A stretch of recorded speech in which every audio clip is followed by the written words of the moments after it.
বৰপেটা সমষ্টিৰ 4 গুৰু আৰু আটা ঠাকুৰ আটাসকলৰ মিলনভূমি সত্ৰনগৰী বৰপেটা শিল্পনগৰী হৰ্থেবাৰী বৈদিক বৈষ্ণৱ বহৰিক পৰ্যটন নগৰী হিচাপে চৰকাৰে স্বীকৃতি প্ৰদান কৰি এক সমন্বিত আধ্যাত্মিক সাংস্কৃতিক আৰু ঐতিহ্যভিত্তিক পৰ্যটন কেন্দ্ৰ হিচাপে গঢ়ি তোলাৰ কিবা ব্যৱস্থা কৰিব নেকি? এই সম্পৰ্কে মাননীয় বিধায়ক দীপক কুমাৰ দাসে এটা অতি গুৰুত্বপূৰ্ণ বিষয় আজি উত্থাপন কৰিছে। বিষয়টো অতি গুৰুত্বপূৰ্ণ, কিন্তু তথাপিও মাননীয় অধ্যক্ষ মহোদয়, সাংস্কৃতিক বিভাগ পৰ্যটনৰ লগত পোনপটীয়াকৈ জড়িত নহয় যদিও আমি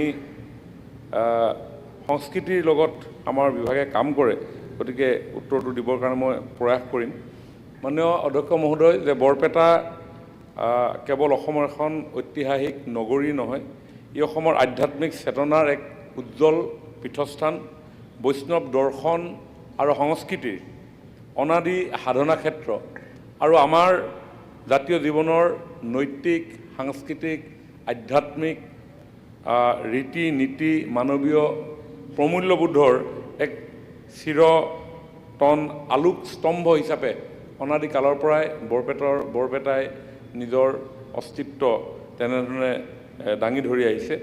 4 গুৰু আটা ঠাকুৰ আৰু ঠাকুৰ আটাসকলৰ পবিত্ৰ পদধূলিৰে ধন্য এই ভূমিয়ে যুগে যুগে ভক্তি, সমতা, সহিষ্ণুতা, সম্প্ৰীতি, মানৱতা, সাহিত্য, সংগীত, নাট, ভাওনা, সংস্কৃতিৰ মহান আদৰ্শ অসমৰ ৰাইজৰ হৃদয়ত পুথিত কৰি ৰাখিছে। মহাপুৰুষীয়া একশৰণ নাম ধৰ্মৰ অন্যতম প্ৰতিষ্ঠাতা প্ৰধান পীঠস্থান হিচাপে বৰপেটা সত্ৰ আৰু ইয়াৰ সমৃদ্ধ সত্ৰীয়া পৰম্পৰাই অসমৰ চহকী সাংস্কৃতিক ঐতিহ্য সংৰক্ষণ, লালন পালন, বিকাশ আৰু বিশ্ব দৰবাৰত প্ৰতিষ্ঠা কৰাত এক অসাধাৰণ অনন্য ভূমিকা এই বৰপেটাৰ পৰা পালিত হৈ আহিছে। এই ঐতিহ্য কেৱল অসমৰ সাংস্কৃতিক পৰিচয়কে সমৃদ্ধ কৰা নাই, বৰঞ্চ ভাৰতবৰ্ষৰ বহুমাত্ৰিক আৰু আধ্যাত্মিক সাংস্কৃতিক ঐতিহ্যকো গৌৰৱ উজ্জ্বলভাৱে ই সমৃদ্ধ কৰিছে। এই অনন্য ঐতিহ্যৰ সংৰক্ষণ, বিকাশ আৰু সুদূৰ প্ৰচাৰৰ লক্ষ্যৰে অসম চৰকাৰে সাংস্কৃতিক পৰিক্ৰমা বিভাগে বৰপেটা জিলাত সুপৰিকল্পিতভাৱে একাধিক গুৰুত্বপূৰ্ণ পদক্ষেপ আমি গ্ৰহণ কৰিছোঁ।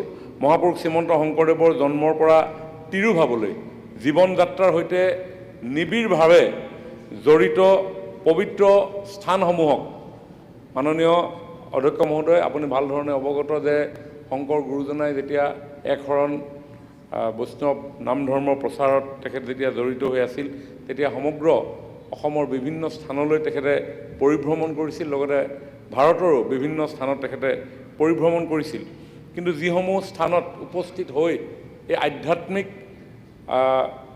চেতনাবোধক সমৃদ্ধ কৰি এখন নতুন সমাজ নিৰ্মাণ কৰাৰ মাৰ্গদৰ্শন দি থৈ গ'ল, তাক আমি জীৱন্ত ৰূপত যাতে আমি তেওঁৰ পদস্পৰ্শ কৰা স্থানসমূহ সদায় ভক্তি মাৰ্গেৰে উজ্জীৱিত হৈ থাকে, তাৰ প্ৰতি লক্ষ্য ৰাখি আমাৰ মাননীয় মুখ্যমন্ত্ৰী ডক্টৰ হিমন্ত বিশ্ব শৰ্মা ডাঙৰীয়াৰ দূৰদৰ্শী নেতৃত্বত শ্ৰীমন্ত শংকৰদেৱ আধ্যাত্মিক পৰিক্ৰমা এখন আঁচনি, এটা স্পিৰিচুৱেল চাৰ্কিট আমি কৰিবৰ কাৰণে আমি প্ৰয়াস কৰিছোঁ।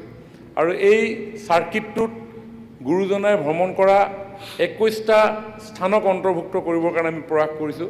তাৰ ভিতৰত এটা হ'ল বৰদোৱা, আলিপুখুৰী, শিঙৰি, ৰৌতা, গাংমৌ, ঘিলাধাৰী, ভালুকাগুৰি, কমাৰীকুটা চাংগিনীৰ ওচৰত, মালোৱাল, ধুৱাহাট বেলগুৰি, কাপলা, সোণপুৰা, গণককুছি, কমাৰকুছি, পাটবাউসী, তাঁতিকুছি, এই তাঁতিকুছিয়ে শ্ৰী শ্ৰী বৰপেটা সত্ৰ, মধুপুৰ এতিয়া কোচবিহাৰত আছে, ভেলা, কাকতকুটা, চিলাৰাই গৃহ আৰু ৰামৰাই পুথি সত্ৰ।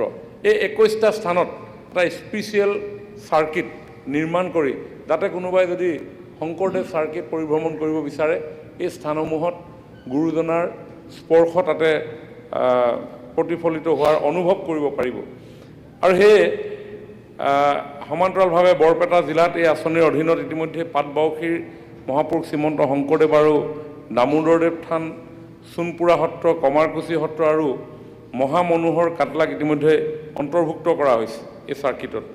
আৰু এই আঁচনিৰ অধীনত পাটবাউসীত অৱস্থিত মহাপুৰুষ শ্ৰীমন্ত শংকৰদেৱ আৰু দামোদৰদেৱৰ থানত আন্তঃগাঁথনিমূলক উন্নয়নমূলক কিছু কাম কাজ আমি কৰাৰ লগতে সোণপুৰা সত্ৰ, কমাৰকুছি সত্ৰ আৰু মহামনোহৰ কটলাত ঐতিহ্য সংৰক্ষণ আৰু সামগ্ৰিক উন্নয়নৰ উদ্দেশ্যে গ্ৰহণ কৰা প্ৰকল্পসমূহ ইতিমধ্যে লোক নিৰ্মাণ বিভাগে অসম চৰকাৰৰ অগ্ৰাধিকাৰ ভিত্তিত সুচাৰুৰূপে আৰু ক্ষিপ্ৰ গতিত তেওঁলোকে ৰূপায়ণ কৰি আছে।